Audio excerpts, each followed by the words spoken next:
Bonjour à toutes et à tous. Je voudrais encore vous partager une pensée qui m'est venue du Seigneur. Je voudrais pas que vous puissiez rester dans votre désert. Je voudrais tellement que vous puissiez sortir. Et alors que je lisais la parole de Dieu, je suis tombée sur ce verset d'Exode 16, verset 3. Et je voyais comment les enfants d'Israël, il nous a dit, je vais même vous lire le passage exact de la parole de Dieu. Il nous a dit, les enfants d'Israël leur dirent, que ne sommes-nous morts par la main de l'Éternel dans le pays d'Égypte, quand nous étions aussi près des pots de viande, quand nous mangions du pain à satiété, car vous nous avez menés dans ce désert pour nous faire mourir de faim, toute cette multitude. Quand j'ai lu ça, vraiment, dans mon cœur, je voyais encore notre attitude. Je voyais toujours comment notre condition humaine est là. Nous avons lu à travers les Écritures, à travers la Bible, combien le peuple était malmené, combien il était asservi, combien ils étaient esclaves en Égypte. Et voilà que Dieu suscite un homme pour les sortir de cette servitude et les emmener vers la terre promise. Et nous voyons l'attitude, comment elle est quand ça n'arrive pas, quand ça vient pas comme on voudrait, comme ça, quand les choses ne tournent pas comme nous on voudrait. Et nous voyons à travers ce verset les murmures d'un peuple, mais d'un peuple qui manque de gratitude, d'un peuple qui est vraiment qui manque de reconnaissance. Moïse a pris des risques, Moïse s'est trouvé face à Pharaon, Moïse a écouté la voix de Dieu, mais ce n'a pas été si évident que ça pour lui, parce que de revenir sur une terre où il avait été en ce temps-là prince d'Égypte, et voilà que Dieu l'appelle, Dieu lui donne cet ordre de sortir, d'aller chercher le peuple, de le sortir. Et nous voyons que ce peuple murmure. Et combien, je ne sais pas comment vous êtes, mais autour de moi, combien je vois des gens qui me disent souvent, oh, ça change quoi d'être chrétien? Oh, ça m'a donné quoi de servir le Seigneur? Et je suis tellement horrifiée par ce genre de réflexion. Je me dis, mais Seigneur, il se rappelle qu'en Égypte, ils avaient des pots de viande. Il se rappelle qu'en Égypte, ils étaient là, ils avaient à manger. Mais nous n'avons pas été placés, mes bien-aimés, sur la terre que pour le boire et le manger. Nous sommes placés sur cette terre avec une mission. Nous avons cette mission d'amener le royaume de Dieu, d'amener la volonté de Dieu là où nous sommes. Nous ne sommes pas des gens errants. Nous ne sommes pas ici des gens sans volonté derrière. Nous avons cette volonté de Dieu d'appliquer sa parole là où nous sommes. Fille, fils de Dieu, là où tu es, si tu deviens reconnaissant avec de la gratitude envers ce sauveur bien-aimé, tu vas être une bénédiction là où tu vas être installé, là où tu vas demeurer, là où tu vas travailler. Pourquoi manquer de gratitude? Certes, toutes les prières n'ont pas été exaucées comme nous aurions voulu, comme nous nous attendions peut-être. Certes, il y a des choses que même moi-même, je n'ai pas compris. À travers ma vie, toutes choses n'ont pas été comme je l'aurais désiré dans mes convictions profondes pour moi. Mais j'ai toujours remercié le Seigneur. J'ai toujours eu une gratitude, un amour profond, sachant qu'il a toujours été à mes côtés. Oh, ce peuple regrettait le temps de son esclavage. Ce peuple regrettait les pots de viande. Et souvent nous entendons les gens murmurer. Ils regrettent leur vie passée. Oh oui, dans le monde j'étais mieux. Oh oui, dans le monde je faisais des choses que je ne fais plus. Ah oui, dans le monde, quelle ingratitude. Nous voulons, et ça, je peux vous dire, ça retarde la bénédiction. Ça retarde. Nous voyons à travers les Écritures que le peuple a erré pendant 40 ans suite à son ingratitude. Il a erré, il y a eu des morts, il y a eu des choses qui n'étaient pas prévues au départ.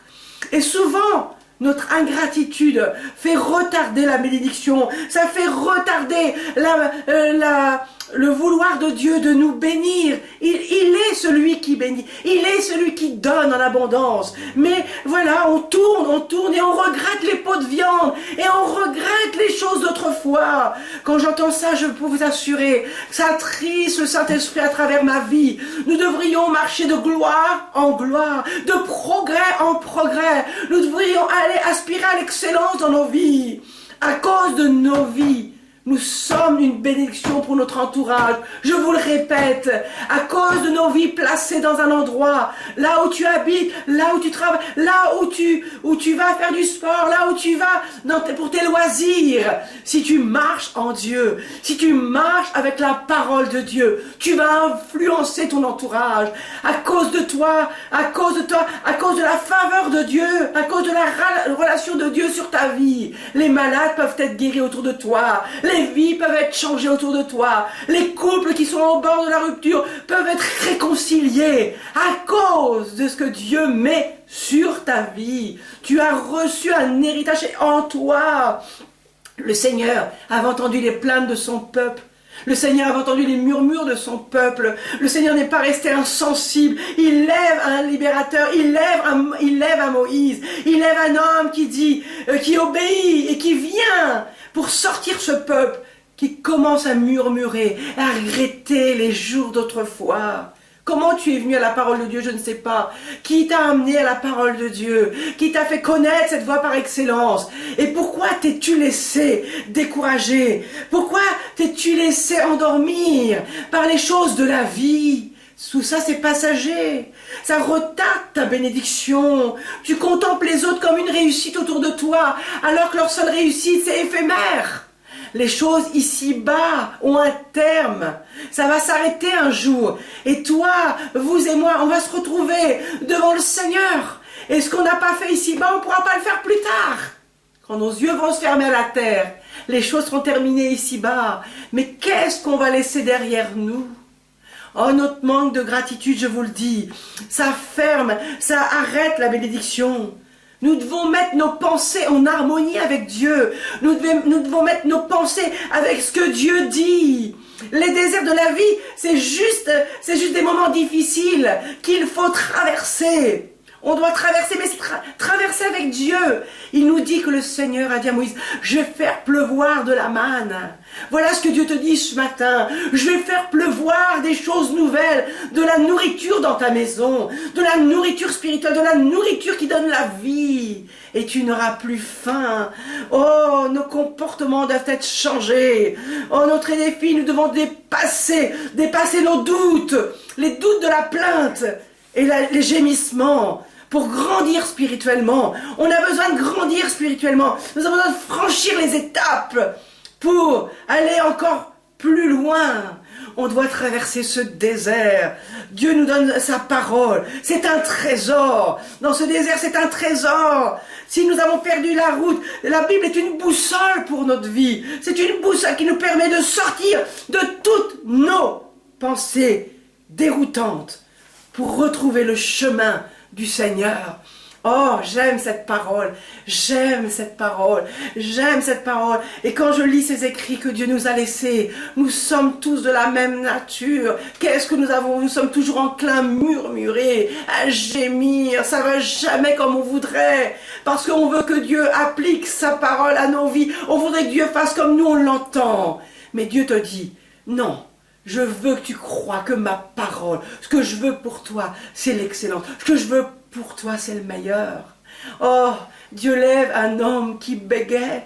Dieu lève un homme comme un Moïse pour t'emmener, pour sortir de ton Égypte, de sortir de ton esclavage. Et toi, tu regardes qu'au pot de viande, tu regardes ce que tu avais dans le monde, ce que tu avais qui te nourrissait momentanément. Mais ça, c'est les œuvres de la chair. Le Seigneur veut te nourrir d'un breuvage spirituel qui ne passera pas, qui va t'amener, qui va être transformé. Et tu verras plus les choses de la terre comme tu les vois. En ce moment, tu vois les choses de la terre comme étant le meilleur pour ta vie. Mais ça, c'est éphémère. C'est éphémère. Tu veux rester esclave dans ton péché, esclave dans ta situation. Tu veux pas renoncer à ta vie mondaine, à ton péché qui te tient. Oh, quelle erreur. Quelle erreur. Dieu entend le gémissement de ton cœur. Dieu entend la prière. Dieu entend, il voit le malheur qui est sur ta vie. Tu as peut-être hérité d'un malheur familial. Tu as peut-être hérité d'un tempérament familial. Tu as peut-être hérité des choses qui t'amènent à la destruction de ta vie. Mais j'ai une bonne nouvelle. Que si tu crois et si tu écoutes celui qui te dit viens à moi, si tu reviens de tes mauvaises voies et si tu changes ton ingratitude en gratitude en disant Seigneur, oui, merci pour le salut en Jésus-Christ. Merci pour ta parole qui veut m'affranchir du péché. Merci pour ta parole qui veut m'affranchir des liens qui me tenaient encore captif. Et je veux aller en terre promise. Je veux être dans cette terre, en relation avec toi, là où coule le lait et le miel. Je veux plus murmurer. Je veux pas retarder la bénédiction pour ma famille, pour ma vie, peut-être que tu es célibataire en attente d'un conjoint ou d'une conjointe. Commence à me remercier le Seigneur pour ce que tu vis aujourd'hui. Et voilà, Dieu va donner, parce que c'est un Dieu qui pourvoit. Il entend tes pleurs, il entend tes cris. Peut-être tu es en demande de travail. Crois, et un travail va s'ouvrir. Je sais que les murmures ne font que retarder le plan de Dieu. Oh, quand ces hommes ont dit à Moïse, oh, il nous a fait sortir du désert de l'Égypte pour nous faire mourir dans le désert. Quelle attitude ingrate!